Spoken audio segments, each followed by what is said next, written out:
नमस्कार मैत्रिणींनो, आज मी तुम्हाला शेवग्याची भाजी करून दाखवणार आहे माझ्या पद्धतीने. तर मी हा शेवगा सोलून धुवून घेतला आहे पाण्यामध्ये. त्याच्यामध्ये थोडीशी तूर डाळ टाकली आहे भिजत, थोडी टाकायची. आणि त्याच्यासाठी मी एक कांदा चिरून घेतला आहे, एक टोमॅटो आणि थोडीशी कोथिंबीर आणि बाकी सगळे आपले मसाले. तर आता प्रथम मी काय करणार आहे, गॅस चालू केला आहे, गॅस मोठा करते, एक पळी त्याच्यामध्ये तेल घालते. शेवगा कोणी जास्त खात नाही, त्याच्यामुळे थोडा कमीच घेतलेला आहे शेवगा. आता आपलं तेल गरम करायला ठेवलं आहे. त्याच्यामध्ये मी घालणार आहे, फोडणी घालायची आपल्याला. 1 चमचा जिरं, 1 चमचा मोहरी.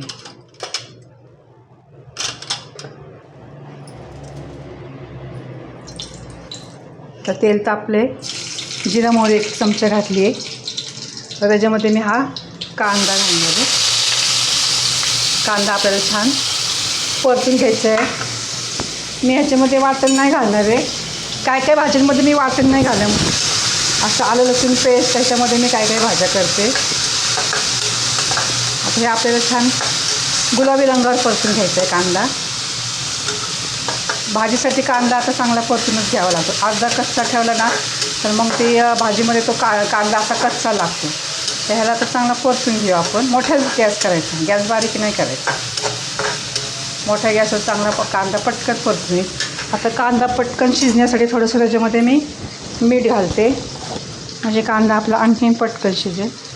थोडं नंतर सगळं पूर्ण भाजी झाल्या परत थोडंसं मीठ घालायचं. आता थोडं मीठ घातलं आहे. रस्साभाजी ह्याची छान लागते शेवग्याची. सुक्का शेवगाही छान लागतो आणि रस्साही छान लागतो. मी सुक्का शेवग्याची रेसिपी याच्या अगोदर टाकलेली आहे माझ्या चॅनलवर. आता हे मी रस्सा भाजी करून दाखवते तुम्हाला. कांदा चांगला लाल झाला की मग आपण नंतर टोमॅटो टाकणार आहे त्याच्यामध्ये. कांदा आपला लाल झाला आहे, एक टोमॅटो घालते, थोडीशी कोथिंबीर टाकली फोडणीमध्ये, खमंग वास येतो. कांदा पण थोडासा लाल करून घ्यायचा, कारण आपण रस्सा भाजी करणार आहे ना, मग त्याच्यामध्ये आपला कांदा टोमॅटो शिजून निघणार आहे. मग टोमॅटो पण थोडासा असं चमच्याने असं चेंगरायचं त्याला, म्हणजे पटकन होतो. आता ह्याच्यामध्ये मी टाकणार आहे 1 चमचा आलं लसूण पेस्ट. मी पेस्ट करून ठेवलेली आहे ती 1 चमचा मी आता आलं लसूण पेस्ट टाकणार आहे. थोडीशी कमी केली तरी चालेल, कारण शेवगा आपला कमी आहे. आता पेस्ट पण चांगली परतून घ्यायची आहे. गॅस बारीक केला आहे मी. आता त्याच्यामध्ये मी टाकणार आहे आपला घरगुती मसाला, घरी साठवणीचा केलेला मसाला टाकणार आहे. आता त्याच्यात प्रथम टाकते मी हळद 1 चमचा, छोटा चमचा आहे. 1 छोटा चमचा धने पावडर आणि तिखट आवडीप्रमाणे करा तुमच्या. मी एक अर्धा चमचा घरगुती मसाला टाकलेला आहे. त्याला परतायचं आहे आता ह्याला छान. त्याच्यामध्ये हा शेवगा आहे तो मी घालून घेते. ही डाळ आहे ती सगळी आपण ह्याच्यामध्ये घालते. ह्याला शिजायला एक 10 मिनिट तरी लागणार आहे शेवगा शिजायला. 10 मिनटामध्ये आपला हा शेवगा शिजेल. शेवग्याला जास्त वेळ नाही लागत शिजायला. त्याला थोडंसं गॅस मी मोठा करते.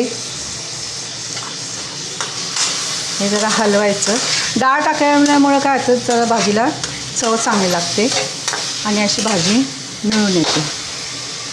तर ही मी ह्याच्यामध्ये डाळ टाकली आहे सगळी. हे हलवते. थोडंसं मीठ टाकणार आहे, कारण मग अशी मी थोडंच मीठ घातलेलं आहे. आता अजून अर्धा चमचा मीठ घालते. मीठ आपण चाखून खायचं आणि मग लागत असेल तर मीठ घालायचं त्याच्यामध्ये. आता ह्याच्यामध्ये मी 1 ग्लास पाणी घालणार. रस्सा तुम्हाला किती पाहिजे तेवढा रस्सा घालायचा. तर मी 1 ग्लास ह्याच्यात पाणी घातलेलं आहे. आता ह्याच्यामध्ये आधी 1 ग्लास पाणी टाकलेलं आहे.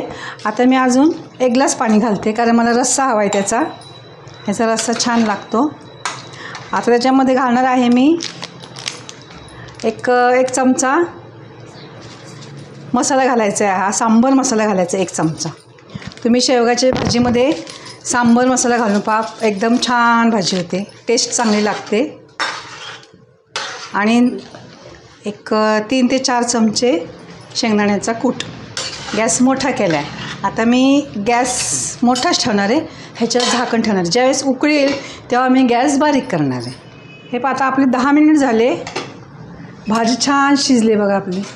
ह्याच्यामध्ये मी वाटण नाही घातलेले. डाळ आणि कांदा, टोमॅटो आणि आलं लसूण पेस्ट अशी पण भाजी तुम्ही करून पहा. प्रत्येक वेळेस त्याच्यात वाटण घालून भाजी नाही केली तरी चालते. अशा पद्धतीने केली ना एकदम छान चव लागते. आणि त्याच्यामध्ये तुम्ही ह्याचा मसाला टाका, सांबार मसाला टाका, एकदम छान लागते शेवग्याची भाजी. पहा आता ही आपली भाजी शिजलेली आहे. तेव्हा तुम्हाला दाखवते बघा, एकदम छान शिजली. आता मला रस्सा होता पातळ म्हणून मी रस्सा केला. तुम्हाला घट्ट हवी असेल तुम्ही घट्ट करू शकता. त्याच्यावर मी थोडीशी कोथिंबीर घालते. पहा आता ही आपली भाजी तयार झालेली आहे. तुम्हाला जर ही माझी शेवग्याची भाजी जर तुम्हाला आवडली असेल तर मला कमेंट्समध्ये नक्की सांगा. आणि अशी भाजी तुम्ही जरूर करून पहा. आणि माझ्या चॅनल लाईक सबस्क्राईब केलं नसेल तर जरूर करा. धन्यवाद.